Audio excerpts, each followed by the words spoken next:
Maybe I'm crazy, but two billionaires just joined the streets. It's gonna be a shot girl summer. Maybe I'm crazy, maybe I'm not. Welcome to Maybe I'm Crazy podcast. Joy Taylor here. Thanks for joining us this week. We have a really fun all football guy conversation with RJ Young, host of the #1 podcast on Fox Sports. He is a NFL draft analyst and college football writer, and we just go crazy talking football for a while. So it's a great conversation. We recap the draft, talk about Aaron Rodgers, talk about Tom Brady, pretty much go through every division, and it's a lot of fun. He's great. So we will start with RJ, and then we will get to T with the culture report. Bill and Melinda Gates are getting a divorce, $100 billion. They want to be in these streets. I disagree. I don't think it's a good idea, but we'll talk about that later with T. Let's get started with RJ Young. All right, very excited to have RJ Young, the host of the #1 show at Fox Sports, national college football writer and NFL draft analyst on the Maybe I'm Crazy podcast. RJ, thanks so much for joining us. I love your setup. I appreciate you, Joy. I've been watching the podcast for some time, and I sincerely appreciate the opportunity to come on with you. It's for real. I appreciate that. I enjoy that. I appreciate that. Well, happy Star Wars Day. May the force be with you. Yeah. I see the shirt. I couldn't hold it. The shirt said.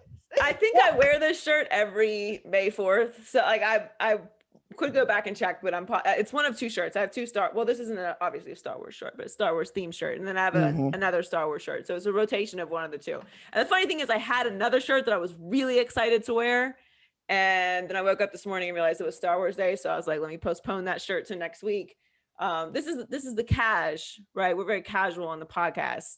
Okay. So I'm not in my, my herd outfits on the podcast. It's very chill. So I have a lot of t-shirts, like way too many.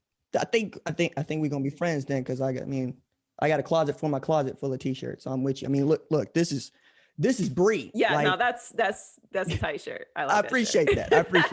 I like that shirt. No, I'm a big hoodie and t-shirt person, which like I actually had a thought this weekend because I was walking around in like I wear like oversized sweats and hoodies, and I'm 34 years old. I'm like, do I have to start like dressing older? I feel like I might be dressing like a 19-year-old, and that might not be cute. Nah. I turned 34 in July.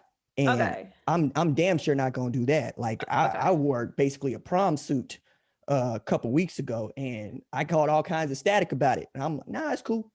This is what I do. Yeah, no, I can't. I think it's also because I have to get so dressed up for the herd every day that yes, I'm like, when I get home, it's like straight sweats, t-shirt, gotta get comfortable. Well, appreciate you joining us on the show. It was a great draft, in my opinion. I really enjoyed it. Part of it was I really was happy to see the fans back. They were really promoting people getting vaccinated, which I appreciated, as the bro hugs, and everyone was just really happy. It was like a good energy event, I think, for the NFL. It was good to feel normal again, and people are like out singing, and and also it was a fun watch because there were so many quarterbacks going very early. Yeah, and I don't know that we've seen 5 in quite some time, right? There was this thought that we might see 4 in the first 4 picks, which has never happened before, right? And then Atlanta had to go mess that up by not going to go get the hometown dude, Justin Fields, from just up the road, right? And it ain't like Matt Ryan getting any younger, and y'all weren't any good. I get that Kyle Pitts is great, but like you had an opportunity to go get a quarterback in a league where quarterbacks absolutely matter. And that's before we get to talk about the news that dropped earlier that morning, which is that Aaron Rodgers wanted out of Green Bay. Now, I mean, people in hell want ice water. Well, okay, so let's start with Justin Fields. I love Justin Fields. I don't know what happens throughout the pre-draft process where Justin Fields, who was talked about as the consensus #2 prospect in college football at the quarterback position throughout the entire season, all of a sudden dropped not just below Zach Wilson, but also below Trey Lance, and was talked about being below Mac Jones. some people were talking about him being better or as good as Trevor Lawrence during the season. So I don't know what happened between the end of the season. I guess somebody has to catch it, and it just happened to be Justin Fields' year to catch all the hell from the scouts and talent evaluators. But I happen to love Justin Fields, and I still didn't think that Atlanta should have taken a quarterback. That was not a position of need to me, and especially that high in the draft in Atlanta. We both know Atlanta. They're going to want to see him out there. Matt Ryan is not the problem there. So I actually felt like Atlanta was in a great position to take the best player on the board, who was Kyle Pitts. I personally probably would have traded down if I was Atlanta and invested a little bit in the defense, but I did not hate the Kyle Pitts pick for them. The reason I didn't like it is y'all also had a needed edge. Like Deion Jones was their leading sack dude with 4.5. That ain't gonna cut it in the National Football League. So you had other needs. I'm with you that Kyle Pitts is the best non-quarterback, but I thought that if you get him to go along with Julio, who might want out, we'll see what happens there. But you also matching with Calvin Ridley, you could have just that could be dynamic. You're betting on Matt Ryan. All right, fine, whatever. That's what you want to do. The thing about Justin Fields was bothering me at a level that was getting uncomfortable, because we had this with Lamar Jackson a few years ago. Right. We had NFC defense coordinators and offensive coordinators talking about he can't read defenses. Joy, there are 2 unanimous MVPs in this league ever, right? One of them is Tom Brady. The other one's Lamar Jackson, right? We still got people that think that Lamar Jackson is playing out of position. And then we did this with Kyler Murray, a couple years ago. We had folks getting out here talking about he can't read a whiteboard. Okay, 4,000, 1,000 dude. And if he's not able to read your offense, that's your problem. And that's not even to get past that he can do that. And then with Fields, it was perplexing to me because he and Lawrence had been 1-2 since high school. Since 2018, they have been the best players, not just at their positions, but in the country. And then knowing what he did just over the last 6 months, let alone throughout his life, I was getting upset, right? It's a dude that goes 22 of 28 for 385, 6 TDs, 1 pick against Clemson. And we're talking about him sliding. And we're talking about sliding for a dude that played a Group of 5 school at BYU. All right, fine, whatever. And then Mac Jones. Joy, snails and molasses move faster than Mac Jones. Okay? He's not the most athletic. I'll give you that. I don't listen. I'm the Lamar Jackson comparison, I think, is very interesting, because that's how I felt about Justin Fields' criticism is how I felt about Lamar Jackson's criticism. I'm like, hold up, like, didn't this dude just win a Heisman? Am I tripping? Like, what are we picking apart here? And I think it ended up working very much in Lamar Jackson's favor, because he went to Baltimore, who completely leaned into all of his talents. And, as we know now, he's an MVP. Kyler Murray, I was a little more understanding of the criticisms of Kyler Murray, because you remember Kyler Murray wasn't sure if he was going to play baseball up until, very near to the draft. Like we were not even sure if he was going to play football. So I was okay with some kind of resistance to Kyler Murray. Also, he's not very big. So Kyler Murray didn't shake me as much as the Lamar Jackson's criticism did, because I was like, he's clearly a dynamic athlete and can clearly play the position. He won a Heisman playing that position. So why are you talking about him being a wide receiver? That doesn't make any sense to me. But it worked out in his favor, which is similar to what I think will happen with Justin Fields. Justin Fields went to kind of a good situation. Now, overall, Chicago has had some major issues, but Matt Nagy is really good with young quarterbacks. We give Trubisky a lot of shit, but he did have some success with Trubisky. Like, he got as much as he could get out of Trubisky. The situation isn't very steady there, but they're both on the hot seat. They do need a lot of talent development and acquisition there in Chicago. But I think there's a newfound optimism now that they've taken Justin Fields. So I think he actually ended up going to a good situation as well. No, I think you're 100% right. Like, I like this fit because Justin Fields can do a lot of the same things that Pat Mahomes can do, and that's the kind of offense that they run in Chicago. Now, you get him a couple of other weapons to go out there on the outside, I think you got an offense, right? Because David Montgomery is also really, really good at his job, right? I love Darnell Mooney out of Tulane. Like, that's a dude that can stretch the field for you. And then all of the things that we say Mitch Trubisky could do, Justin Fields can do, and then some, right? So that's part of it. Plus, you mentioned Kyler Murray being short. First, I'm a short king, so you're not gonna get very far with me talking about how short somebody is, right? Listen, I'm a shorty. I'm 5'2", so I understand the short life. Okay, I'm just saying it's similar to my. And listen, Kyler Murray has far succeeded any expectations I had for him in the league. I think he's an incredible player. I love watching Kyler Murray play, but like what is dynamic and incredible about Kyler Murray is kind of the opposite of a player like Tua that has like kind of a similar body type. Like he's not as dynamic. He's on the smaller side. And I don't think that's going to end up benefiting him in the league. I think that the position itself, the quarterback position in the league is no longer in a box, right? Like you can be pretty much any kind of body type. Lamar Jackson looks nothing like Kyler Murray, looks nothing like Tom Brady, looks nothing like Mac Jones, looks nothing like Patrick Mahomes. None of them really look alike. Even Aaron Rodgers, like there's maybe a little Justin Herbert here and there. I don't know. Justin Herbert's probably even a little bigger. Like, so you really don't have to be a specific body type to play and be successful at the quarterback position in this league. But if you're looking at somebody who is an outlier, I still understand why teams might be a little bit, afraid to take that leap. We saw that was a conversation with another position in Devontae Smith, which I think he ended up going to a great situation in Philadelphia, that they're sticking with Jalen Hurts and they're going to, they took a flyer on him because so many teams were afraid about his body type. So I think overall the league has really changed as far as that goes. I just think if you are going to be an outlier body type, you have to be extremely dynamic physically, and of course have the mental aspect of the game down as well, because you're not going to be able to rely on your big body. No, you're right. I mean, and they got to lean into his talents the way that Baltimore leaned into Lamar Jackson's. And I think they're doing that, right? When you look at some of the dudes they got around that man, they ought to be lethal, right? Because you added and then you added too. Like, I'm very excited to see what Arizona turns out to be this year, especially knowing that they got air raid principles to him. But move me off of Justin Fields just as soon. But Josh Allen is the type for me.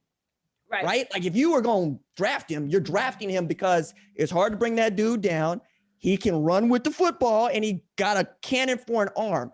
Thing he has over Allen, I think, is that he's coming out a little bit more accurate and with fewer problems, right? And to fit his mechanics. Fields. Yes. Yeah, yes, but I think Justin Fields is much more athletic, faster, than Josh Allen. Now, again, really what happens within these organizations is going to determine the success of all of these young quarterbacks in their first 3 years. So if you look at that evaluation, and we talked about it on Speak for Yourself today, who's the most NFL ready quarterback. And I think obviously Trevor Lawrence is in a category all his own when it comes to being NFL ready. 36 college starts. He practically lived in the college football playoffs, won a championship over Bama his freshman year. Like, he is the pedigree, right? He is the prodigy quarterback. Now, if it's going to work with Urban Meyer in Jacksonville is the question, but I think it will.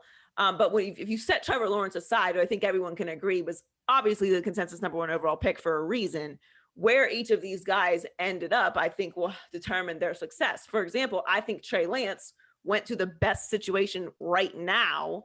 And if he doesn't have to play right away and can sit behind Jimmy Garoppolo, he's going to have, I think, an incredible amount of success in San Francisco with Kyle Shanahan. No, you're right. I mean, like the thing about Trevor that I think is most interesting is that dude has lost all the 5 games in his career and never won in the regular season, right?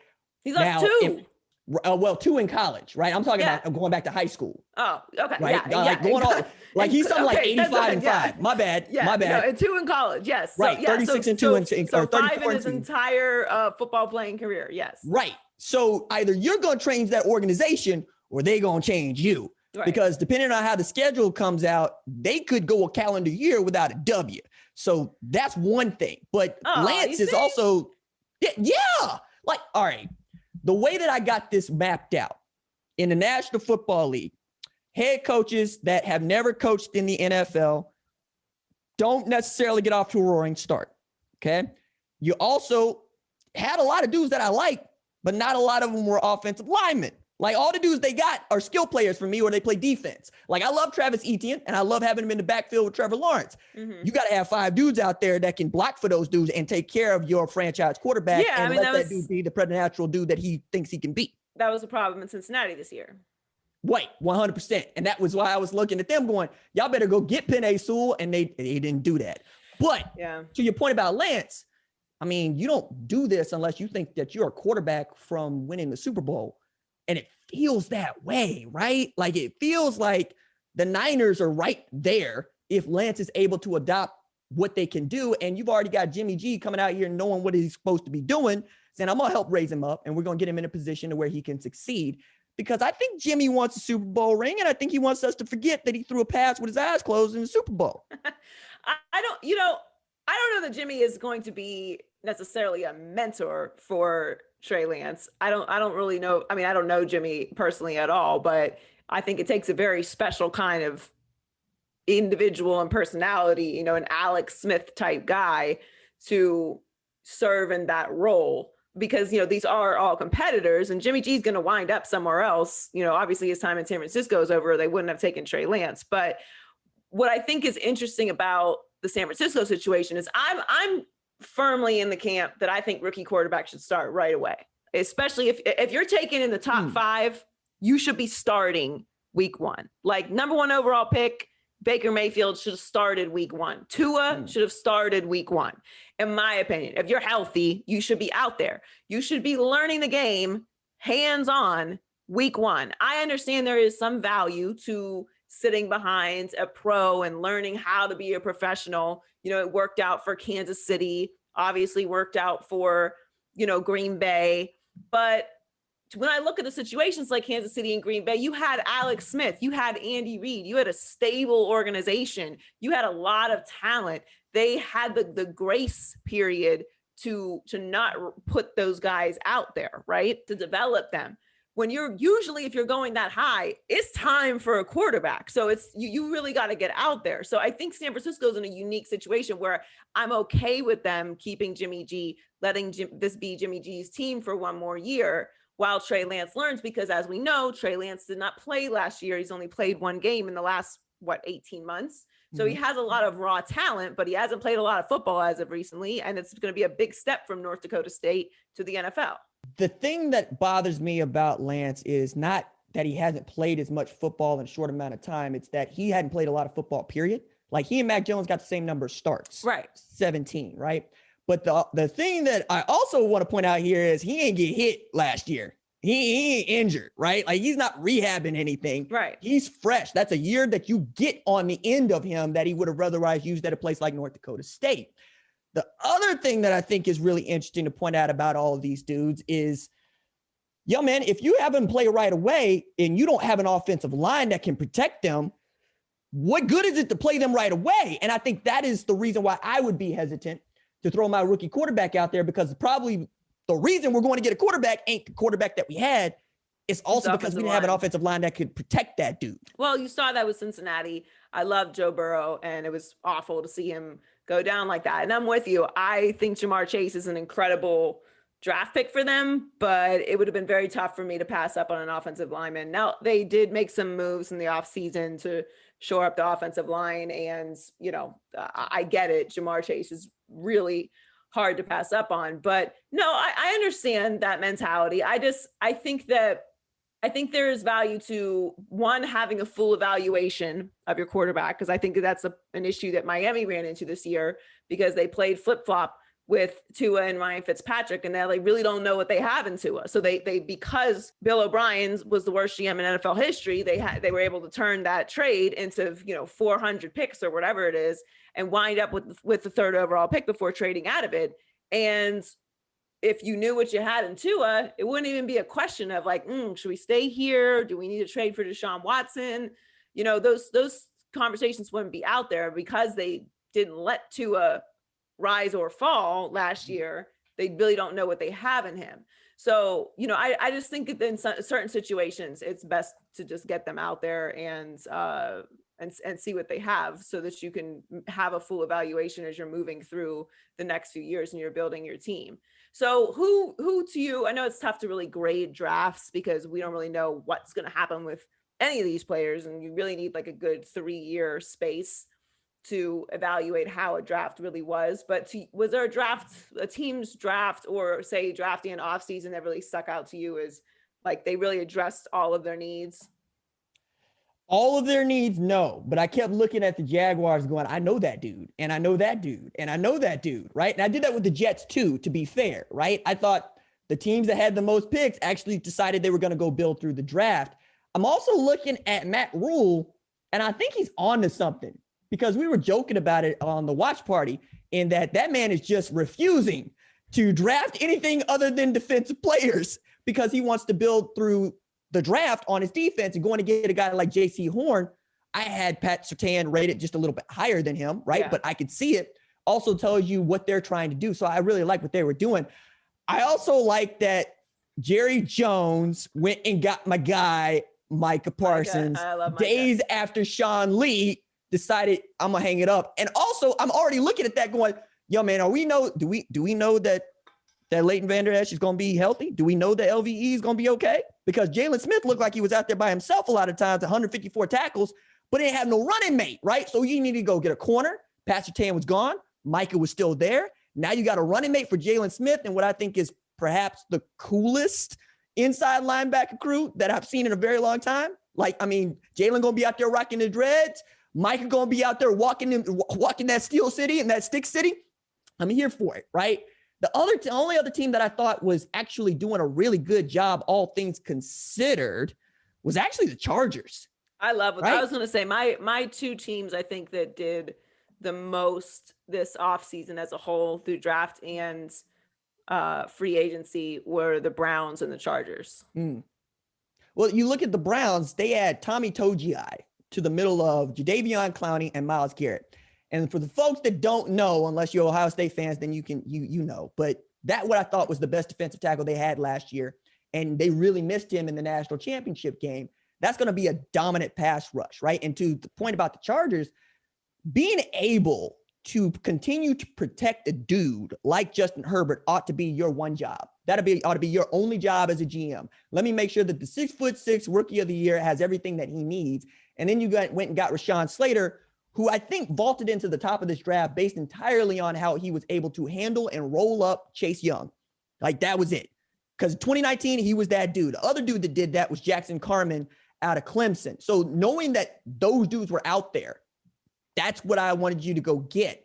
I'm with you on the Chargers.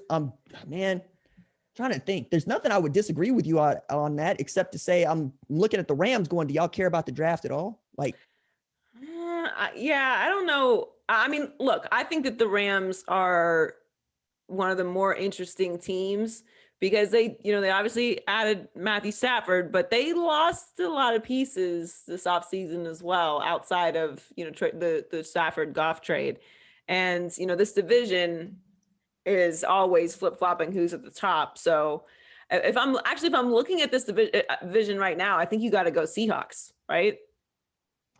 Well, I mean, they're the only known right now. This is the only known right now. We don't know what Jimmy G is going to be. San Francisco, the thing about San Francisco is San Francisco was so not healthy as a whole team last year. People forget that it wasn't just Jimmy G that was injured. They had so many injuries last year, so many. So they're going to be healthier as a team, but we still don't know who really is going to be at the quarterback position because you can't count on Jimmy G to be healthy week one. No, but I would ask this question. Is it more important to have Robert Saleh on your defense or to find your franchise quarterback? Because that's the only thing that I think would put me off the Niners. Like, you're right about the injuries. I'm with you there. But I want to know how important that dude was. I think he's very important. I think he's very important. He had that defense flying around. Now, how he's going to be as a head coach, I don't know. That's a tougher division to coach in now as well with Brian Flores, McDermott, and Bill Belichick. It's not the same. It's also a different job, right? Like, yeah, it's a whole different skill set. Right. Yeah. And I like Robert Saleh. I'm rooting for him. If I had to guess which one of these quarterbacks is not going to work and which situation is not going to work, I would go Jets just because it's the Jets and they need a lot. And again, that division is not the same division that Bill Belichick and Tom Brady were feasting on for 20 years. Like, the Dolphins are much better. Their defense is much better. The Bills are Super Bowl contenders. And Bill Belichick is back with 8 opt-outs back in, Cam Newton another year in his system, and they spend $1 bajillion in the offseason. So Zach Wilson, gonna go ahead and bet on Trevor Lawrence. What do you mean bet on Trevor? As far as what? I take that back. I like Trevor Lawrence more than I like Mac Jones, and Who I don't like Mac. Mac. Here, let me ask you this then. Okay. Who do you think will be? You like Mac Jones better than Trevor Lawrence? What'd you say? No, to be the dude that is the odd man out here. Oh. Yeah, I'm not a huge Mac Jones fan. Okay. He went from being like a second or third round pick to, possibly going 3 to San Francisco. So I don't know how that happened. But let me ask you this. Assuming, because the only real way to make this evaluation is assuming that they all play this year, which Right. I don't think Mac Jones will play this year. And Trey Lance, if he does play, will only play probably because of injury this year. So we know Justin Fields is going to play, but probably not at the beginning of the season. And Zach Wilson and Trevor Lawrence are going to be out there right away. But let's assume they all play at some point this season for a significant enough amount of time to evaluate against each other. Right. Who do you think is the most successful this year, if that happens? Man. And by success, we can't really measure wins, right? Because, Justin Herbert was rookie of the year last year. They were not great. Well, that's the question, right? The question, I think, boils down to who do we think has the best opportunity to win rookie of the year, and given that so is let's playing do that. time, Who, right? Assuming Given that they all play, because that's the only way that you could win rookie of the year. It's got to be Lawrence, right? Because that's the money there, because that dude's going to start. He's going to get 17 games to do it. He's going to get the most opportunities to throw the ball around of any of those guys, and they're betting on him being great right now. I would hedge and probably pick one of the dudes that I think is going to start a little bit later on. But of the guys that you just pointed out, and we're talking about really Trevor Lawrence and Zach Wilson. And I like Trevor Lawrence more than I like Zach Wilson. Yeah. It gets a little bit more interesting if we cut the season in half. But yeah, today is Trevor Lawrence. I think, I'll be putting my money on Kyle Pitts to win rookie of the year because I don't think Mac Jones is going to see the field. I don't know when Justin Fields is going to see the field. I don't think Zach Wilson is going to be doing much but running for his life in New York his first year. And I don't know how much, to your point, how much protection Trevor Lawrence is going to have. He's going to be playing from behind a lot, even though I do think that he's going to look good and look NFL ready at the beginning. So the money for me, I think Fox Bet has odds at like plus 1,000 for Kyle Pitts right now. So I like long shots, makes it more interesting, See, Joy, I like to win. You get more for your money. Yeah, I know. Okay, here's my thing. It's not that Kyle Pitts does not have the talent to win the NFL Rookie of the Year, right? If we are actually stacking these dudes up, who's going to be the most productive is probably going to be that dude. The reason that I'm not going to pick him is because we don't let quarterback or anybody but quarterbacks win this award. No, that's not true. Saquon, Odell. Saquon was the offense. That was the thing. Do you think Kyle Pitts is going to be the offense as long as Calvin Ridley and Julio Jones are there? I don't know. You know what? There's just so much buzz around Kyle Pitts. I think it's possible. And there should be. I think it's possible. If they lean into him, because he was considered to be the best wide receiver on top of being the best tight end in the draft, which is why he went 4. I'm with you. I know that's Julio out there. It is Julio. Is Julio going to be healthy? Is Julio going to be healthy out there? If he's not, Calvin is. But yeah, I think he's going to be healthy because I don't know. The kid out of Foley, Alabama is still that dude. And I kept thinking perhaps Julio Jones is going to fall off. No, he never falls off. He just has got to be healthy. I love Julio. I don't know. That's where I'm putting my money personally. I give you one outlier, one dude that I think has an opportunity to win this award that nobody sees coming is Najee Harris. Listen, I love Najee. The only thing about Najee Harris that would give me pause if I'm talking about actual dollars is the Steelers' offensive line is mad sketch. Yeah, and they were dead last in rushing yards. But if they have something like they did in James Conner a couple years ago, and I think they do in Najee Harris, it's easy for me to see, right? Especially if you want to lean into him and then turn Juju back into what Juju was when Antonio Brown was on the other side. But that's going to take a lot, I think, out of Ben Roethlisberger and the rest of that receiving corps. But I'm with you. If they figure out the offensive line, though, lean on that dude because they want to run the ball and they want to play defense. They have to run the ball. They can't ask Ben Roethlisberger to throw it 50 times a game again. His arm's going to fall off. And I love Najee Harris. I think he is. First of all, that was the pick that Steelers fans wanted. Like I wanted the Steelers to take Najee Harris. I wanted them to take a running back. and they needed to take a running back. So it was a perfect match. And he's a very high character guy, and a highly productive player as well, and a good receiving back also. So all of those elements can be a really big dynamic to their offense, but they need a running game. Like, obviously, look, everybody needs a running game, right? But like the Steelers' identity is a tough defense and running the ball. And they haven't had that. They really haven't had a consistent James Conner a little bit, but since Le'Veon left, they really haven't had a dynamic running game. So I like it. They took Najee and are going to lean in that. I wish they would have been more aggressive about getting a replacement for Ben Roethlisberger. Like I thought, I mean, Sam Darnold's out there. Why you wouldn't make a trade for Sam Darnold, I have no idea. I'm done with Ben Roethlisberger personally, on a personal level. But I mean, there's a thing about Pittsburgh, though. Pittsburgh going to ride it out to the very end till the wheels fall off. That's what Pittsburgh's going to do. Hey, can you blame them, though? Like, with Mike Tomlin at the helm, they've been all right. They've been all right, and they have never been sorry. You know I'm from Pittsburgh, right?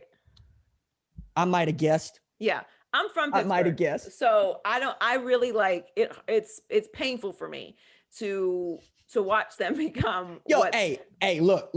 Don't talk to me about your pain when you got rings to show in your lifetime, right? Like Jerry ain't got me no ring since 1996. Okay. Oh, Cowboys fan. Yeah, my mom is inexplicably a Cowboys fan. What you mean inexplicably? Well, because she's from Pittsburgh. Like, it's how does that happen? Okay. All right, my bad. But she loves Emmitt Smith. So, hey, look, and you could do a lot worse than Emmett. You could do a lot worse than Dion. You could do a lot worse than the playmaker. You could do a lot worse than Aikman. I keep going here. Can you imagine if those teams were assembled right now with Jerry Jones?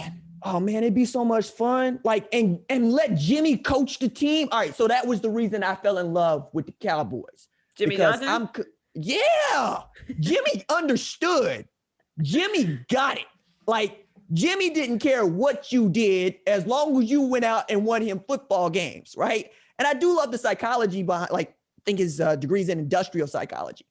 I'm going to treat you like the player that I want you to be, not the player you are. Now, if that means that you're going to go cut up, I don't care. Show up to work on time, do your job. And that was going back to Miami. And Miami is those teams that I was taught to worship. You got a coach like that in Miami.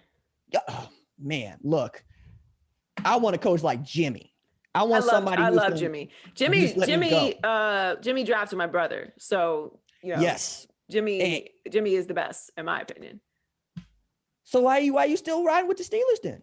Oh, because I'm from there. Like, I'm always ride with the Steelers. I mean, I love the Dolphins also. I mean, but it just pains me. Look, I just didn't buy into the 11-0 start last year, and I saw the holes. It wasn't really a Steelers identity type of team and the way that they were playing and winning. So I don't like the idea. It's a haunting fear of mine for them to move on from Ben Roethlisberger and not have a replacement. Like, that's just that's because they're always going to be too good to be at the top of the draft. Now, the one thing I will say about the NFL that's changed a lot is you can get a quarterback in free agency now, which you never used to be able to do. Mm-hmm. Like, the other part about that I think is going to be funny, especially as we talk about Aaron Rodgers, we talk about Ben Roethlisberger, talk about this aging group of quarterbacks as this new set of stars comes in, Pat Mahomes, Dak Prescott, Lamar Jackson, whatnot. Teddy Bridgewater's still in Denver. Teddy Bridgewater has not had a real opportunity to lead a team. I mean, you give him the COVID year, I'm going to give everybody the COVID year. I'm going to give everybody the do-over on that, right? But Denver's going to need to move that quarterback if they want to go get Aaron Rodgers. They're going to have to do it sooner rather than later. Yeah. Oh, I thought you meant like... There are dudes out there. You think like Teddy is a starting quarterback. I feel like Teddy is a bridge quarterback. I love Teddy Bridgewater, but I don't think Teddy Bridgewater is capable of winning a Super Bowl.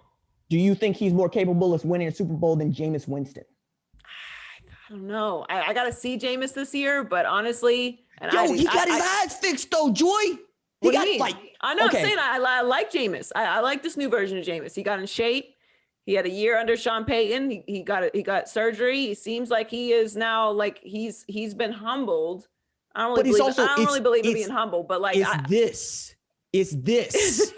Okay, the man's nickname was Jameis Squinston at Florida State. I listen. How this has not happened earlier, I don't know.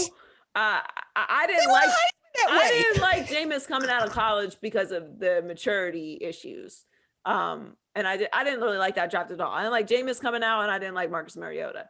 But I understood like he has this potential, right? And he does have production. The problem is Jameis Winston also throws the same amount of interceptions as he does 30 for 30 touchdowns, which is not a sustainable way to run your team. Not to even mention the pick sixes. So yeah, I'm really interested to see how Jameis does this year, but I think his ceiling is much higher than Teddy Bridgewater. I could see that, but I didn't think that Ben Roethlisberger was going to be any good when y'all drafted him. I'm honest about that, right? I'm like, Miami of what? I only know one Miami. Who is this dude that James Harrison was dumping on his head? Which people forget. Yeah. Like people just automatically forget that James Harrison was living in the backfield, putting Ben Roethlisberger on his back. So if Ben Roethlisberger can be your franchise quarterback and win you Super Bowls, I don't see why Teddy Bridgewater couldn't. I'm not saying he can't. I just don't know if I'd see it. And it's got to be a really great situation in Denver, ain't it? So before I let you go, obviously the Aaron Rodgers situation has peak drama, which I love. I live for this. I'm all about anarchy and chaos, and this is just nonstop. Like honestly, when this news dropped last week, I literally sat around my apartment laughing like all day. I was just on social media, just reading. Like I was firing off jokes. Like this is like it's like filet. It's like bone-in filet to me. So look, if you're a Packers fan, I'm sure you hate it, but I am completely on Aaron Rodgers' side on this. What is your opinion of the situation as far as like if somebody's right or wrong?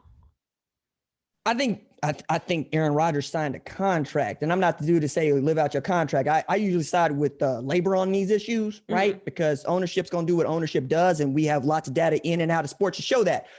But I looked at it, okay? And they're going to pay him to trade him to start because they already paid him the $6.8 million roster signing bonus, right? So that's $7 million they can't get back. There's $23 million still left on his $57.5 million contract that he would forfeit if he chose to quit playing football. Sure. It costs $50,000 a day to sit out these mandatory events. And 30 times 50, you look at $1.5 million. I don't think you got that kind of stomach. And then the Packers have no incentive to trade him. He's the MVP, the reigning MVP, the best player in football at quarterback, period. That's what you got. And it's $38 million against the cap if they trade him. Right. That leaves them about $1 million to work with. Don't nobody want to be in that. Whereas they trade him in 2022, that $38 million goes to $17 million. And they basically told him, we don't care when they went and drafted Eric Stokes in the first round and didn't get him a wide receiver in the first round. Love Amari Rodgers, no shade to Amari Rodgers. They are saying you don't run anything. Right. You can cry about it, and you can have all these people that think that you're right, but we own you, and we're going to tell you what you can and can't do. Okay, but yes, all that is true, and maybe he plays another year for Green Bay, and then they trade him next year, right? But doesn't that sound silly? Like this is why I'm on Aaron Rodgers' side. Okay. They've had a top 3 defense 3 times in Aaron Rodgers' career, right? They haven't drafted a skill player in his entire career in the first round, with the exception of Jordan Love last year. Okay. So they live not only to piss him off, but they also have leaned in on surviving, on feasting on Aaron Rodgers' pure, unadulterated talent for all these years. And what do you have to show for the last 29 years of behaving this way? Green Bay Packers with 2 Hall of Fame quarterbacks back to back, 2 championships. I get it. Like, you don't run anything, but y'all always good and very rarely great. So maybe the way that you do things isn't the right way. Like, it's great to be consistent. It's great to be in the conversation. It's great to be competitive, but you can't go out here like pounding your chest about how successful you are unless you really like losing championship games. That's what y'all do.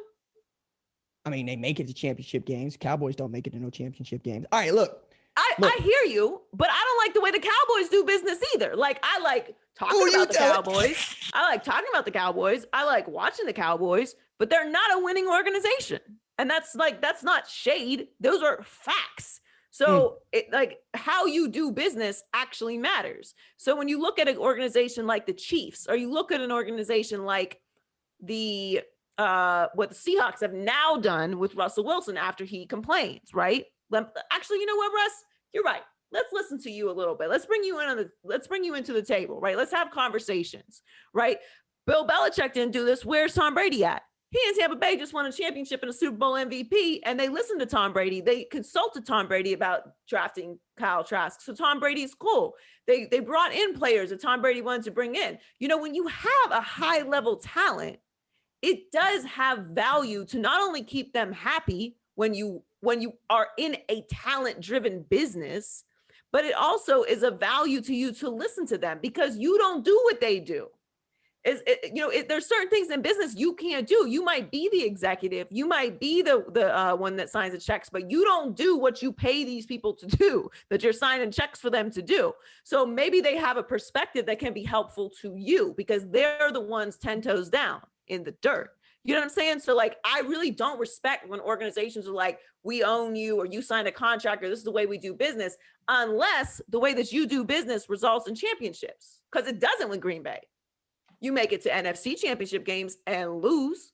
They won one with Aaron, right? One. Okay, but okay. They won one. They won one. And all right, so I'm gonna use the Mad Men analogy here, right? Peggy comes into Don Draper's office talking about you use all my ideas and I don't get no credit. You do this and do that. That's what the money's for. That's what the money's for.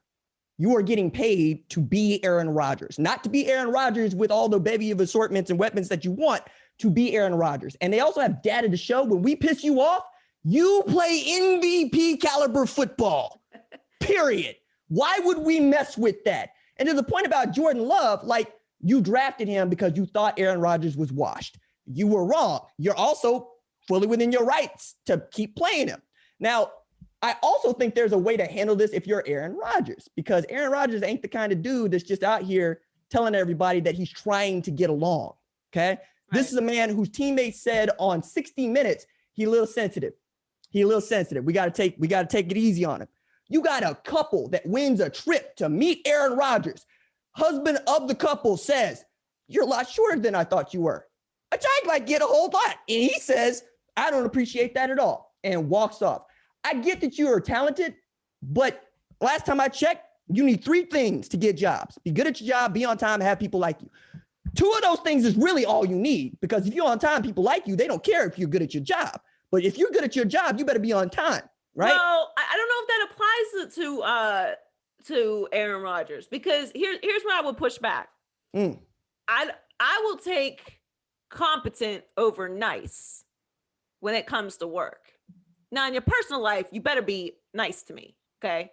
But if it's work, a nice person is wonderful. But if you're not good at your job, I don't have time. I don't even got time. Like, this is money, okay? We were talking about.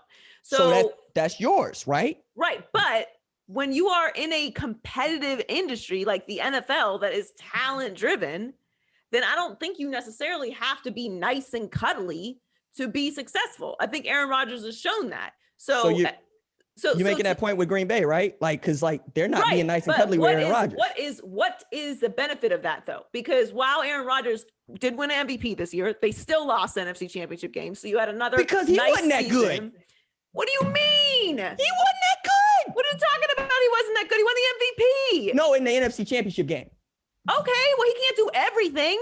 Well, that's what the money's for. And build the no. I mean, at one point the money runs out. You only paying him to do one job. He don't play the other side of the ball. He don't do everything. That's what the money's for the head coach. That's what I would say. That's what the money for is for the GM. Make sure you get players here on both sides of the ball. They have a good team. They don't have a great team. That's the difference. Aaron Rodgers is great. They have great pieces, Aaron Jones, Devontae Adams. But what are you doing on both sides of the ball to make sure that you guys are winning championships, which they're not doing? And now that you've pissed Aaron Rodgers off past the point of return, and he's talking about he wants traded the day of the draft and taking all the wind out of the Green Bay Packers draft sails and forcing you to put Jordan Love out there next year, whether he's ready or not. Next year, you could be without Aaron Rodgers. And then you better make sure that Jordan Love can play, or you really gonna look stupid. But all right, so let me start with this. I'm out on Jordan Love because I watched a dude in college and he led the FBS in interceptions. He led the FBS in interceptions. When I tell you I've never been more alarmed and disturbed by a draft pick than Jordan Love, I can firmly say that. And that's no shade to Jordan Love. Like, I want the kid to be successful, but it's facts. He threw 17 interceptions. I thought it was insane. It was an insane move by the Packers. But I'll put it this way. Let's say that Aaron Rodgers wants to walk this out and say that he's unhappy and he doesn't want to show up to training camp and he's willing to eat the millions of dollars that it would cost him to miss however much time. If Jordan Love comes out in the first game, goes 24, 34 for 344 with 4 TDs, guess who's going to show up the next day? I wouldn't want to leave my job up to what somebody else might or might not do, period. Now, would I still be upset with the Packers? Hell yeah, I would be. But what good is it doing him? Okay, but here's my thing. Doesn't care. Are you really thinking that the Cowboys are going to go from Brett Favre, first ballot Hall of Famer, Aaron Rodgers, first ballot Hall of Famer, to Jordan Love, first ballot Hall of Famer? There ain't that much luck in the world. Look, there are only 3 dudes who have played 16 years starting quarterback at Green Bay, right? Bart Starr, Brett Favre, and your man Aaron Rodgers. You also don't have a lot of data to show that the next dude wasn't very good, because that's what it is, right? So from Brett Favre to Aaron Rodgers is a seamless transition. And you get to say that if you are the Packers. You get to say, hey, maybe it's the organization. Maybe it ain't the player. Maybe it is the culture. Maybe we do build around these dudes. Maybe we do all the things that everybody says that you should be doing, because our quarterback plays really well with Devontae Adams and parts. I'm just doing everything I can to keep an all-time talent like Aaron Rodgers. For what? He's getting older. For what? All right. Here's the fun part of this. We're going to find out. That's why I'm on Aaron Rodgers' side. I'm on the reigning MVP, Aaron Rodgers, arguably to some people, the most talented quarterback to ever play the position. I'm going to lean on the talent side.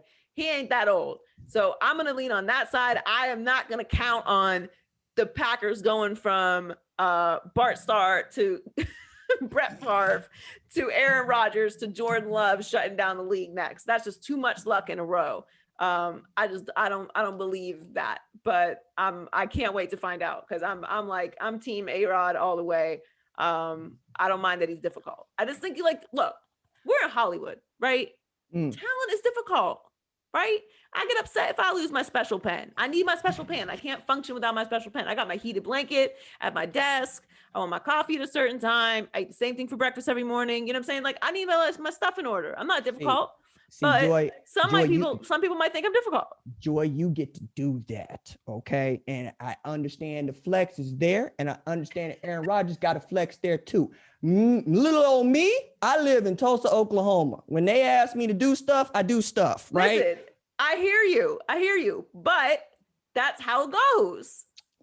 I don't believe that Aaron Rodgers has enough pull to get what he wants. Matter of fact, I think it was Rob Demoski who made this point about Brett Favre and saying we're going to move up off of you, because he wasn't happy about it either. And people weren't exactly sure that Aaron Rodgers was going to be Aaron Rodgers at the time. You'll remember. They were like, what? This dude slid in the draft. What do we want with him? Demoski says, hey, look, they asked Brett, where do you want to go? You want to go to the Jets? You want to go to the Bucks? He said, I want to go to the Bucks. Where do you end up? The Jets. But the last thing you should have done has been yeah, I want to go to Denver. I want to go to Vegas, and I want to go to Niners. I'm not trading you to Niners to go win a Super Bowl with you. That's embarrassing to me. That's the part, right? The grass isn't always greener. Be careful what you wish for, whatever cliche you want to apply to it. That's the interesting part. Because if he would go to San Francisco, when that rumor came out, I'm like, why the hell would the Packers send him to San Francisco? They got to be crazy as hell. Crazy as hell. They should all be fired instantly if they trade Aaron Rodgers to... did Aaron Rodgers burn their house down? You got to do something drastic to trade Aaron Rodgers reigning MVP to Kyle Shanahan and the San Francisco 49ers. Or all you got to do is be difficult. What did you do? that was that difficult, because that is career suicide. They're going to win a Super Bowl tomorrow. Forget it. We don't even need to play the season. They won the Super Bowl if that happens. Now, if they send him to Denver, I mean, I don't know. Is he going to be able to win in Denver? He's got to go up against Mahomes. No, don't send him to Denver neither, right? Because look here. Jerry Jeudy there, KJ Hamler there, Tim Patrick there, Cortland Sutton there, Melvin Gordon there. No, I like Denver. I like Denver's. But him with Denver, position. That's like, they really are a quarterback away. Against Patrick Mahomes twice a year. The Chargers are going to be a lot better. I ain't worried about the Raiders, but I mean, I don't know. Yo, when did we all right, maybe I'm doing this as a revisionist, but we've been talking about Kansas City like it's a model franchise basically since about 2018, right? More or less. Yeah. And then, the man wins the MVP and he's the Michael Jordan of the sport. But it wasn't that long ago when we were all saying how trash the Chiefs were. Like, as an organization. That's not the same. They're not the same. As a football team. That's not the same. I'm saying that we tend to have short memories about these things. That's all I'm saying. That was a different organization. It's not a different organization, but like, there was different personnel. I can't hold the sins of their past against them. They have confessed and converted, and now they are a good winning organization. So I got to give credit where credit's due. If you change the culture, like the Browns, I for many years have talked about the Browns. Yeah, but the Browns have also been terrible. That's true. And now I really like what the Browns did. I think Kevin Stefanski has actually built a culture there. They have an identity. Yeah. Andrew Berry's done an amazing job. I liked Baker Mayfield.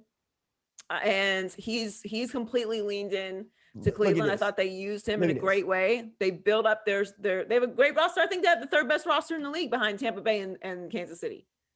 The thing that I really love about Cleveland is that when I look at the roster, I get giddy because it's like, all those dudes. And that's really what I look forward to most as a college football guy is I'm going, I want to see the dudes that I know could play all playing together, because there's some part of me that still wants to see something like these superstar teams that we could never have in the salary cap era, but somehow somebody figures it out, right? Cleveland is one of those teams for me. I also thought that last year, and maybe this year, depending on how you look at it, the Cowboys were fun to look at. They were fun to look at, right? It's like Madden. I like this team. I know a bunch of the dudes on this team. When I look around at the league, Arizona is also that team. Now, I'm partial to them for a number of reasons, not the least of which is I know the offense they're running like the back of my hand. I like Kyler Murray. I like all the skill players, but they also just drafted Zaven Collins, who I think is the most versatile linebacker out here. And first TU, my alma mater, draftee in the first round since 1977. It's been that long. We starving out here. Now we about to eat on Arizona. I'm here with it, right? But that's what I'm looking at. I'm looking at, do I recognize your roster? Do I look at those dudes on your 2 deep and go, yo, you got who? I don't do that everywhere I look. And Cleveland is definitely one of those teams that I look at. Now, Cincinnati's starting to look a lot like LSU, which could be good, could be bad. I love Joe Burrow. So I'm rooting for Cincinnati, but I think the AFC North, everyone always talks about the NFC West. I think that the AFC North is the toughest division in football to me. What's the worst team in that division right now, Joy? In the AFC North? Uh-huh. Well, I mean, it's got Cincinnati still. Okay. And do we expect them to win 7 games? I expect them to be a lot better than they were last year. If Joe Burrow is upright, yeah, I do think they're going to be a lot better. I think Baltimore is coming into the season with 0 expectations, which is great for Baltimore. Cleveland has, to me, the highest level of expectations. And I don't have a lot of faith in Ben Roethlisberger, but I have a lot of faith in Mike Tomlin. Right. So, I think that's they had 3 teams in the playoffs last year. Mm-hmm. No, it's tough. I mean, I know we look at the NFC West. I think we look at the NFC West because, out in the West Coast that y'all think a lot of yourselves and full respect. Y'all got it. Full respect. I got it. But I'm also looking at those quarterbacks because when I watch the NFL and when I talk about the NFL, nobody's asking me about the defensive line. Nobody's asking me about how the safeties play. They don't ask me what is the best corner. Like I barely ever get to mention Stephon Gilmore's name. It's what the quarterback doing. And we know every last one of the quarterbacks in NFC West. They got 2 former number 1 overall picks in there. And those dudes might end up being on the 2 worst teams in the division. Yeah. Yeah. So I'm with it. I'm with it. Well, it's gonna be an exciting season. Every team, I think, outside of the Vikings and kind of Tennessee, I feel like I know. Yeah, Tennessee's gonna be good. Just okay, good. Not great, good, fun. I love Derrick Henry, but like, there's not a whole lot of storylines. But every other team really has something, at least something about them that's interesting that I gotta watch. I gotta see what happens. Is Houston gonna win a game? Oh, I'm sorry. I forgot about Houston. I literally forgot. I forgot. I completely, literally forgot.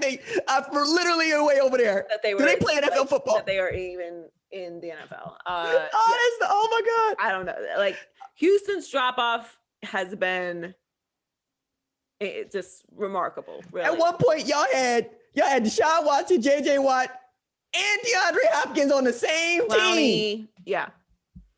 Now you go like poor Tyrod. I want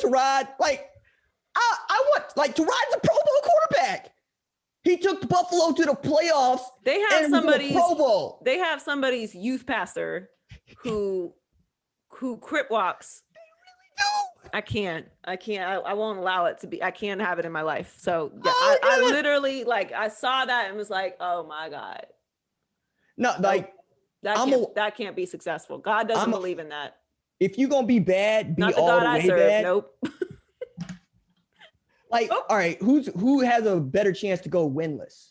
Is it Detroit or is it Houston? Here's the thing. I'm interested in Detroit. I know everybody is blowing Detroit off. And listen, I lived through the Miami Dan Campbell era. Okay. In Miami. So I'm not super into like macho alpha man stuff. Like, that doesn't do it for me. I like intelligence. Like, that is stimulating to me. I don't like the dumb ass, like, run through a wall shit. You like the Morehouse men. Yeah. Like, I understand there's a time and a place for rage, right? I believe me, like, I get it. But that only goes so far. Like, that's only going to get you one win in the trenches in a big moment. That's not a sustainable formula for success in anything. Like, it's just not. You have to game plan. I mean, you look at any sport, any business where you're just running off pure emotion, that's going to fizzle out. So I would rather have someone who is extremely intelligent, who can appreciate the rage and not build off biting off kneecaps. So that's always been Dan Campbell's thing. Now he has a lot of fans around the league. Mm-hmm. So I thought the Miami situation, I didn't buy into that, and it didn't work in Miami, obviously. I don't like that mentality, but I am interested to see what happens there with Jared Goff, because we know what Jared Goff was before he had Sean McVay, and we saw what happened this year when he lost confidence. So I think at the very least, I want to see what Dan Campbell and Jared Goff do. I don't think they're going to go winless. I think that's dramatic. I think Houston could, because we don't know what's going to happen with Deshaun Watson, if he's going to be able to play or not. Houston's a disaster. I like what Dan Campbell has around him. Like, the dudes that are on the staff are dudes that I like. Yeah. Right? Now, the other part about this is when I talk to folks about what the Lions are going to be about, like we talked about Penei Sewell going to the Lions on the watch party. And the question was, can you really trust an offensive lineman to be your alpha, right? Because that's what you're doing with your first pick in the draft. You're saying, this is a guy that we expect to be our leader on and off the field. So, like, Schwartz brought that up, but then Houshmandzadeh says that he's going to have to get into a fight. And what better place for you to get into a fight than the dude likely to hand you the gloves and Dan Campbell, right? And that's the reason I'm with you. And, like, I don't know how much that's going to work, because in the modern football league, I don't think you can just bully people and expect to run off a rage. Now, to your point about Jared Goff, I call that dude the remote control. Okay? I call that dude the remote control because you're right. When Jeff Fisher was there, he wasn't no good. Sean McVay said, now I know what to do with this, because Sean McVay is one of those thinking kind of cats that we like. Yep. But Bill Belichick said, oh, that dude can't actually make any calls on his own. So I'm going to just wait until Sean McVay can no longer talk in his ear, and then I'm going to shift the defense. And Jared Goff was in no man's land, did not know what he was looking at. That terrifies me. Like, I can't have that as an offensive coordinator. I got to have somebody out there that can do the things that I can do, because I'm supposed to put you in good situations. But Mike Leach makes this point. I need a quarterback to think on his feet. Sometimes I just send in the formation because you're seeing it. And if Jared Goff can't see it, yeah, it's going to be a long season. And I can easily see them not winning a game. I also don't want, I would be remiss to not mention the Philadelphia Eagles because we don't know what Jalen Hurts is going to be. And I'm a Jalen Hurts fan. I'm glad that they stuck with Jalen Hurts because there was some talk that they were going to try and get a quarterback. And I'm like, y'all need to commit. Like, you're like that 54-year-old bachelor, like that everyone's like, you're just weird, dog. Like, get a girlfriend. This is too much. Nobody thinks this is cute with them skinny jeans. Like, stop. So that's what the Eagles we're trending towards. So I'm glad that they committed to Jalen Hurts. You have a year, find out what you have in him. They took Devontae Smith, which I think was a good move, but their front office to me is not a functional place. And I think Nick Sirianni was a huge reach as a head coach. Yeah, his introductory press conference is legendary, and not for the good reasons. It was a disaster. It was a I'm disaster. I'm with you on doubting Jalen Hurts because I got an up close look at him when he was at Oklahoma, right? Mm-hmm. And two things bother me about Jalen Hurts. His reluctance to throw the ball down the field, and he just refused to throw it deep down the field to his left. Now, Devontae Smith is a deep threat. Right. Now you can do the bubble screen stuff. You can do the zone read and have him running in that slot if you want to, but that's not what he does. And it says everything to me that in the national championship game, Nick Saban looked over at Tua Tagovailoa cold on the bench and said, "You in, he out," and that is how they won the game with Tua throwing deep to Devontae Smith. If any dude that's gonna get pulled in the second half of a national championship game is not the dude that I'm going to bet my franchise on. That said, they won a Super Bowl with Nick Foles as quarterback. So maybe like the Packers, they just think that they are the magic juice. They think that they're the sauce. Unlike the Packers, the Philadelphia Eagles do not have the Packers' pedigree of consistently being good. So if I got to pick between the Packers' way of doing business or the Eagles' way of doing business, I'm going to go with the Packers, even though the Eagles have won a Super Bowl as of more recently, because the Packers have a longer history of sustained success, at least. But my issue with the Eagles is, one, I don't like when owners and GMs are meddling. I don't ever think that works. For multiple reasons. I just don't believe that if you don't have the capacity to delegate, then you are into wasting time. And that doesn't generally lead to success. Like, I think Doug Peterson covered a lot of warts for that organization for a long time. I think it was a mistake to let him go. And even before the press conference, like, I think Sirianni would have had to come out with such an impressive press conference for me to be sold on him being capable of steering this ship correctly, because of all the dysfunctional behind the scenes things I was hearing about the Eagles. Mm-hmm. And that introductory press conference couldn't have gone worse. And then he doubled down with the rock, paper, scissors comment, which I just. All right. So to the Doug Peterson point, I'm starting to think that Frank Reich was the brains of the operation, because look at what Indianapolis just did with Phillip Rivers, right? And then he went to trade for Carson Wentz because apparently he knows how to use Carson Wentz, right? So that's them. But to your point about owners and general managers and meddling, the thing I know about being a Dallas Cowboys fan is that's what Jerry Jones lives to do. And the other thing that I know about being an owner is y'all didn't make money by being great football owners. Like, that's not how you ended up in this position. Right. You either inherited this position through family, or you made a living over here and then decided to use that living to buy your fun thing that you're going to play with. And that is exactly what is happening in some cases. Now, it's interesting because this is the longest amount of time I think we've ever gone in my life without having to say anything bad about the team in Washington, because that owner said, Dwayne Haskins, bring him home. And everybody said, no. And now you got to live with having cut your first round pick at quarterback like 2 years after the fact. So I'm with you on that. But I'm also looking at the team and going, maybe y'all might be decent if Ryan Fitzpatrick still has something left. No. Okay. I think their quarterback situation is a disaster. I think if you have more than one quarterback, you have no quarterback. And they have three quarterbacks. And I love Ron Rivera. I think he's done a Taylor Heineke ain't no quarterback. Oh, my bad. Okay, so 2.5. I think what Ron Rivera has done with that organization is nothing short of remarkable. Because to your point, that ownership situation is a disaster. And he not only stabilized that organization, he rebranded them into a respectable culture and won the division, albeit in a very dysfunctional division. No, you got a division title. I don't care. I'm in the NFC East. Yeah. Too. So I have a lot of respect for what Ron Rivera has built there, and his defense is incredible. But they need to get a quarterback, and I think everyone is not giving enough credit to what the NFC East is going to be this year because they're too focused on what they were last year. There was injuries at every single quarterback position from every team last year in the NFC East. That's not going to be the case this year. Dak Prescott's going to be back. I actually think the Cowboys are going to win the division. I think it'll be the Cowboys. I think it'll be the Giants, Washington, and then the Eagles. I'm more willing to bet on the 2.5 quarterbacks in the team because of the defense, but I do love their defense, but like, I mean, just how are you going to score? Like Ryan Fitzpatrick is not. Defense can score 2,000 Baltimore Ravens. They won a Super Bowl with Trent Dilfer at quarterback.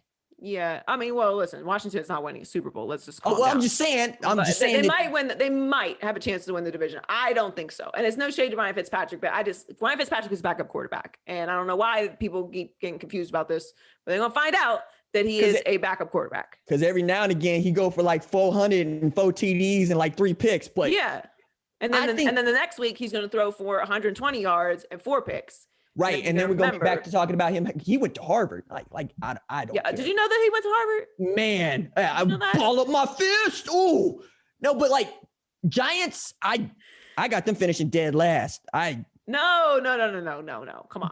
Look, come on. They had a great offseason. Like Danny Milktoast, Joy, like Saquon coming back. He put the ball on the floor. Like your quarterback puts the ball on the floor. No way can you say that the Philadelphia Eagles have a better roster than the Giants. I'm saying that they have a better quarterback than the Giants. You think Jalen Hurts is better than Daniel Jones? You know why I say that? Because I watched your boy Daniel Jones put the ball on the floor. No. I can't win football games when quarterbacks don't put the ball on the carpet. If we're ranking the quarterbacks in the NFC East right now, it's Dak, it's Daniel Jones, Ryan Fitzpatrick, and then Jalen Hurts. We don't have no idea what Jalen Hurts is going to be. I don't care enough to fight for Ryan Fitzpatrick, but I care enough to fight for Jalen Hurts ahead of Danny Dimes because Danny Dimes ain't that. Listen, I love Jalen Hurts. Like, I'm rooting for Jalen Hurts, but he's played 4 games. Who going to win in a foot race? Is it going to be the dude that can actually finish the race or the dude that's going to trip and fall? He did trip. See what I'm saying? He tripped because he was running so fast. His little toes. Also, do you notice how people are falling over themselves not to say that dude should be moving more? Because I was like, all right, Josh Allen, Brian Dabble looks at him and says, I wonder what Jalen Hurts would be like with a better arm, a bigger body, and more durability. That's what he got. He got that in Josh Allen. Tooliest quarterback we've ever seen. Thing about Hurts, though, that I really enjoy is that he's indestructible because as many hits that dude takes, it looks like a linebacker back there. He can also throw the ball around. People want to follow him, right? He doesn't have a whole lot to say to you or I, which I think is great for his locker room, bad for us, right? Because I always wanted Jalen Hurts told the media corps at Oklahoma a story about the coffee bean while looking like Steve Jobs, like in a turtleneck and a black suit and whatnot. And I was like, is this okay? He's trying. I got it. He's trying. But inside that locker room, they love that dude and they want to follow that dude. Does Danny Dimes do that for the New York Giants? I don't know, but I think that the Giants roster is better than the Philadelphia roster. I think their coach has more momentum right now. I trust their coach more than I trust Philadelphia's coach. I certainly trust their offensive coordinator more than Philadelphia's. And I think Daniel Jones is going to take a step up this year, especially with Saquon back. Jason Garrett's still the offensive coordinator in New York? Yeah. Man, nah. I'm done. It's cool. I'm out. I'm cool. I'm good. I'm good. I feel comfortable canceling out the Giants. I feel way comfortable with that now. for the NFC East, but don't worry, I got your Cowboys winning it. Well, look, I mean, I could talk football with you for like the next 3 hours. Let's ask you if you had a hard out. We usually do 15 minutes. We just did an hour and 15. I'm sorry. No, this was great. That's my bad. This was great. No, it's not. It was fun. It was awesome talking football with you. Make sure you check out RJ Young's podcast, the #1 show at Fox Sports. He is a national college football writer and NFL draft analyst, and a lot of fun. This was great. Thank you so much for coming on with us. I really appreciate it. Thank you, Joy. It's my pleasure. Where can everyone follow you? On the Twitters at RJ_Young. If you say mean things, I'm liable to block you. I'm indiscriminate about that. Samesies. Also follow the #1 show on Twitter. Yes, IG and Facebook. #1 show, spell out one. Right. That's where we're going to be talking about college football full time. As a matter of fact, on Monday, May 11th, I think we got Bob Stoops. Oh, nice. Yeah. Nice. Very cool. Awesome. Very We'll good. Definitely check that out. So make sure you go and subscribe. Stay well. Thank you so much for joining us. This was fun. We'll have to do this again soon. Thank you, ma'am. Hey T, what's going on in the Culture Report? Hey Joy, so there's only a few things that I look forward to every year, and the Met Gala is definitely one of them. So I'm happy that it's back this year. So on September 18th, and because it was canceled last year due to the pandemic, I cannot wait to see all the fabulous and amazing looks. And I'm also excited to see Timothy Chalamet, Billie Eilish, Naomi Osaka, and Amanda Gorman. They're all serving as co-chairs. I'm here for because I feel like they're all superstars. And I love them all.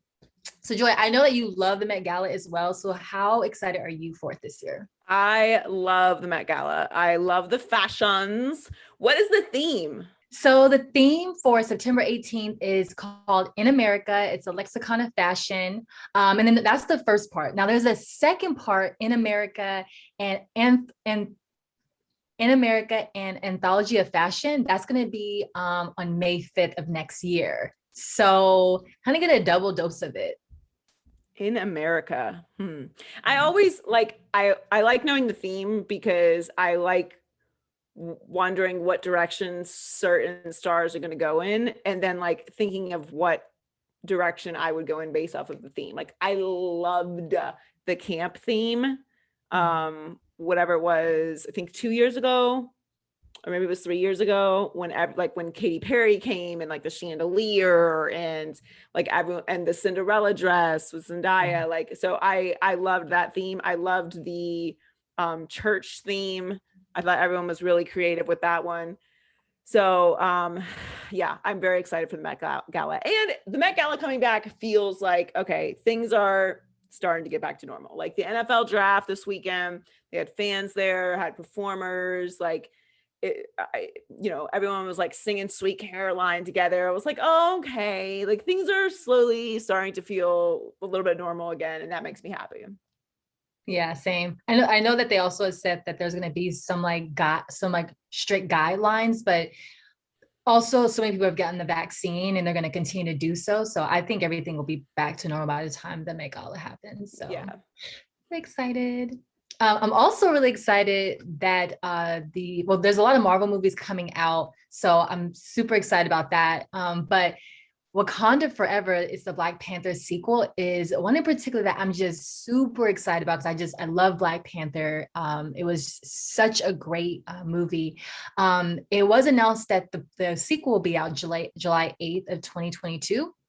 So at this point, I think that it's going to be such a success regardless. I think everyone, like including myself, we just want to know the direction of the movie, like post Chadwick Boseman's death.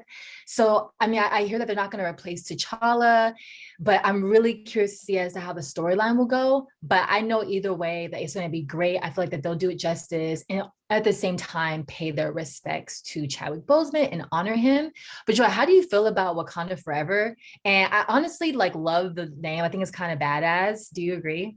Oh, I love it. Black Panther was incredible, is iconic. And obviously we were all very curious as to, are they going to do a sequel, with the passing of Chadwick Boseman? They said that they're not going to replace his character. So who becomes Black Panther? Like, is there a Black Panther? does his sister become Black Panther? Like there, you know, we as fans obviously want, and I think the Marvel franchise needs the Black Panther character to continue. Like it is an important character for kids to see, for us to see, like that it was a moment, it was needed. So obviously you don't want to disrespect the legacy of Chadwick Boseman, but I do think that the character should continue. So it'll be interesting to see how they manage that. But I love the name. I'm excited that they're doing a sequel, and we'll be back in theaters July 2022. So I will be there with my popcorn. I'll be there too. You mentioned something important though. I would love to see his sister take on his like complete like his character, or yeah. I would love to see like his sister become like the star of the movie. Yeah, and she had a big enough role in the original film, and was powerful enough. I mean, obviously Lupita would be incredible as well. But I think either one of those two women, and I did see something about Michael B. Jordan's character, like living or something. Why is his character name slipping my mind right now? Oh, Killmonger. Yeah. He was just Michael B. Jordan. But yeah, Killmonger's character coming back or like living or something. So I don't know, but I'm looking forward to it for sure. Yeah, same. I am too. Girl, and speaking of Michael B. Jordan, I saw Without Remorse, and I mean, Michael B. Jordan's such a great actor. I feel like that he's like killing every role. And I'm gonna be honest, like I obviously watch Without Remorse because he's in it. It's like what, like he's definitely worth me watching that movie. And there was just so much hype and promotion around it. Like I was seeing it everywhere. I was seeing it on Instagram. Even when I was watching like a show on Hulu, during a commercial, I would see a promotion for Without Remorse. So I'm like really excited about it. I was like telling my friends we should have like movie night this Friday. I definitely want to see it. And all that for the movie to just be okay. And granted, I didn't read the book. You always hear that the book's better than the film, but I didn't need to. I feel like that it was just that it was so typical. It's like you've seen this type of movie before. Like they pretty much gave it away when they're telling you he's seeking revenge for like the death of his wife. It's like, I mean, I'm not trying to spoil for anybody, but like spoiler alert, that's what happened. I mean, it literally they spoiled it in the trailer, so it's like nothing was a surprise. It was just way too predictable. I'm such a movie fanatic. I love everything, but this movie was just really hard for me to stay engaged. Obviously with Michael B. Jordan in it, I mean, he looked great, he did great, but I just was not a fan of the movie. I have not seen it yet, but I gotta be honest, I wasn't. I don't think I was going to, but it's just because I already know what it is, right? Like, so unless I was hearing reviews that it was just spectacular, and I like action movies, I enjoy an easy watch action movie, but like, is there something to it that's like, I gotta see other than Michael B. Jordan looking like Michael B. Jordan looks? This movie's been done over and over again. Yeah. Okay. So I believe you. I mean, I support. Maybe I'll stream it while I'm, doing laundry or something, but just for the numbers. But yeah, I got a long list of movies I got to catch up on before. Yeah. What else is going on? So Bill and Melinda Gates announced that they're getting a divorce, which was so shocking to me. I'm just like, they do so great in the community. I really love them together. I was really sad to hear the news. And they have been married for 27 years. At this point, I'm just like, that's such a long time. It's like, what are you getting divorced by? Like, you guys can't work that out. I was just really, really sad because they're literally one of like the wealthiest couples in the world. Like I said, I feel like they do so many great things. So I was really sad about that. But I did hear that I was wondering why everyone has been like, oh, what's up, Bill? What's up, Melinda? But it's all because the divorce is going to cost like $120 billion. And apparently there's like no prenup. So Joy, what are your thoughts about that? Like, I mean, we don't really know yet, but what do you think about the divorce? Listen, I don't like to comment on other people's, personal situations, but I was not expecting this. Like that is not a couple that you're expecting to hear in the divorce conversation. Like, first of all, they've been together so long. Second, to your point, you don't have no prenup, sir. What? Like, what is that divorce settlement going to be? Can't wait to find that out. And yeah, like y'all might as well, like, you gotta keep the money in the family. Like, go do y'all's thing or whatever, but you gotta stay married. I'm sorry. We make $100 billion together. You ain't going nowhere. You could go do your thing if you want to, but we not getting no divorce. Nope. No. Nope. Nope. Nope. Nope. Nope. We ain't splitting this up. Sorry. Go do whatever you gotta do. We don't have to be together, but we together. Okay. We ain't together, but on paper, that's gotta stay right there. We ain't doing no. Keeping this in the family. Keeping this in the family. I am not about to pay no lawyer. No. So I think it's wild. But listen, people want to be happy. I don't know. Bill wants these problems. They want to be in these streets. I don't recommend it. But Bill, ain't nothing here. Ain't nothing in the for you. Ain't nothing here. Okay. The streets is dusty. They are dusty and musty, Bill and Melinda. Y'all might as well just stay together. Keep that money in the family. No. Nope, can't do it. 100 billion? No, you ain't going nowhere. Yeah. We gonna sort this out. I really like them together. I did. I was like, oh, yeah. I mean, look, I don't know. Who knows what goes on in people's relationships, like behind closed doors. But man, nope. Ain't nothing in these streets, y'all. There's nothing in these streets. There's nothing there. Streets are dry. Dried up. Thanks for joining us this week, guys. Make sure you subscribe, follow us on social media at Maybe I'm Crazy Pod, myself at Joy Taylor Talks. And you can listen to the podcast anywhere you listen to podcasts. You can listen on YouTube, you can listen on SoundCloud, Spotify, iHeartMedia app, and Apple Podcasts. Stay safe, and we'll catch you next week. Maybe I'm crazy, maybe I'm not. Ooh.